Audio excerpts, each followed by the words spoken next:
This is part 1 in a series for As I See It for myfera.com. I'm Steve McKinnis. Today I'm speaking with Noel Cruz.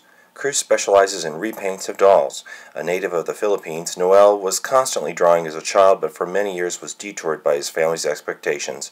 Now Cruz is becoming very well known for skills as an artist. You can see more of his work at ncruz.com. My first question? How many repaints have you done? Oh gosh. How many? Since 2001, I would say anywhere from 500 to Wow. 700.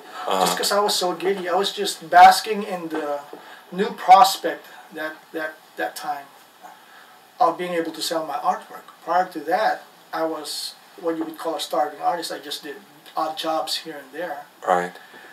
And just the prospect of being able to finally sell my art or have somebody want my art enough to buy it was just, it was such a rush, you know?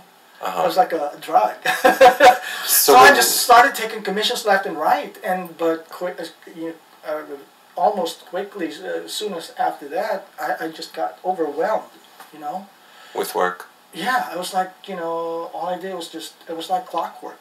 It was like I never stopped. It was like, and it wasn't even work that I wanted to do. It was just work I took because of the money, because of the compensation. Right. And so, and I realized that that wasn't what I was about really. It was more like what impassioned me as an artist was what mattered to me more. So now as much as I wanted to take more commissions, I try to be more selective. If I'm not too excited about the project, I've turned out a lot of projects. I wish I could just, there's like that on and off switch that I can turn nowadays, where I can just keep it on all the time. But as an artist, you're not like that. No. I mean, it's you have your days and you have your inspiration too. If somebody's asking you to, hey, can you make a repaint of my grandma, and you don't have any kind of association, you can't relate to somebody's grandma. So it's not as inspiring as making a famous celebrity that inspired you growing up. So it's all different. So what was the most challenging repaint you've had to do to date? What really made you go, this isn't working, and then you finally got it? A particular repaint, you mean? Yeah, what was the most challenging or so far? I would say that they're all the same. I think the challenge would probably just be in the amount of time it took. Because I knew eventually I would get it completed. It was just the details, I guess, with the hairstyle. But it wasn't about how do I recreate this person's face. It's so difficult. It's so challenging.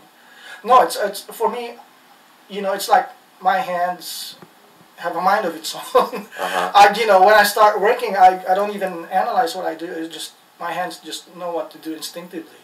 So I know eventually, it'll be finished. It's just a matter of time. It just depends on how complicated probably the hairstyle is, or what features, or if I have to do tattoos on the body and stuff like that. But every face is just the same to me. It's there's no, it's not too challenging for me to not be able to accomplish. So yeah, it's just a matter of time. And I take it as a challenge, and it's not something that scares me or frustrates me anymore, because I know my techniques already. I've gotten to the point that I'm not struggling with techniques of shading, because as an artist you go through all the motions of that when you're beginning. Right. You don't know what to do. You don't know what you're shading. You don't know what the relationship between light and shadow is, and you struggle with that. And so you're saying, why can't I get the nose right or the teeth right? There's something that looks off about the teeth or about the lips. That was at a point in my life like 20, 30 years ago. Yeah. Yeah, back in 1978, when I just graduated from high school, I was like, this is really what I wanted to pursue full time. But my parents said, there's no money in art. There's no way you will ever have a future in art. You should just take accounting. You should be an accountant. So that's what I did. In the Philippines, what your parents told you was wisdom.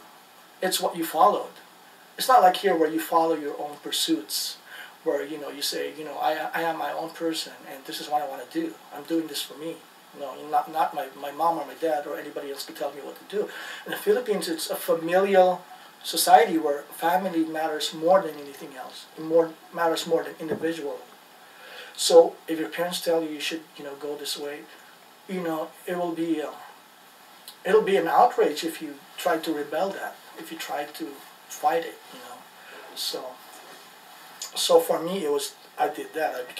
I studied accounting and I was just miserable because all I ever really wanted to do was create art, and I didn't.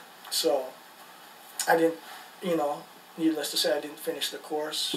And I came here and I said I wanted to go back to school, and I went to Cal State and took up communications, which is an artistic field, right? Where I can also pursue art, and I was just in a bliss. I loved it. It was like the best time of my life going back to school, because I did what I really wanted to do all along. Right. So you sort of came full circle. Yeah. Mm-hmm. You started because you were doodling and drawing when you were young. Yeah, exactly. And it was the whole. I think it was the Miss Universe when it came to the Philippines that inspired me. And yet, the story's true. You literally saw the show through a neighbor's window. Yes. You weren't in the room watching. We didn't you were have outside. a TV of our own. That Okay. was how poor we were. And I was living with my aunt. And my aunt didn't have a TV, and our next door neighbor, which was like, from here to that house next door, so they only had a tiny TV, so I was basically struggling just to look and to really see what was going on. Uh-huh. But that whole thing just inspired a whole, series of imaginations in my head. I was like, I wanted to do faces. And I've never seen in my life, a whole range of exotic-looking females. Yes. Because this is Miss Universe. You see a whole range of different kinds of beauties. Right, every ethnicity. And that was fascinating to me, and that started my journey to doing portrait art. And I never stopped doing it since. And then 2 years after that, the Bionic Woman show came on, and Lindsay was my new favorite. She was my new. She was my new muse, right, so to speak. So all I did for that whole time when her show was on was just drew her face. I was like just fixated on her. There was just something about the way she moved, the way she spoke, the way she acted. It was just everything. I just fell in love with her.